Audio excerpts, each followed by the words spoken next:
প্রথম টেস্ট শুরুর মাত্র 2 দিন আগে বড় দুশ্চিন্তায় পড়েছে বাংলাদেশ দল।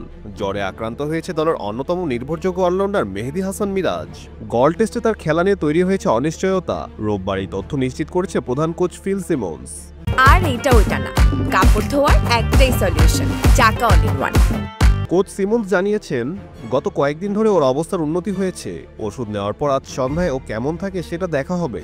আমি আশাবাদী কাল অনুশীলনে ফিরতে পারবে এবং খেলায় অংশ নিতে পারবে। তবে যদি শেষ পর্যন্ত মিরাজ খেলতে না পারেন তাহলে বড় ধাক্কা খেতে পারে বাংলাদেশের স্পিন আক্রমণ। বাঁহাতি স্পিনার তাইজুল ইসলামের সঙ্গে জুটি বেঁধে যিনি করেন স্পিন আক্রমণের মূল ভরসা, সেই মিরাজের অভাব পূরণ করা সহজ হবে না। এখন প্রশ্ন, কাকে নিয়ে তার শূন্যস্থান পূরণ করবে বাংলাদেশ? কোচের ভাষায় মিরাজ না খেললে অন্য কেউ সুযোগ পাবে, এটা অবশ্যই চিন্তার বিষয়। তবে এই সুযোগই কাউকে সামনে আসার সুযোগ করে দেবে। মিরাজ না খেললে কাকে একাদশে নেওয়া হবে সেটা নিয়ে উঠছে প্রশ্ন।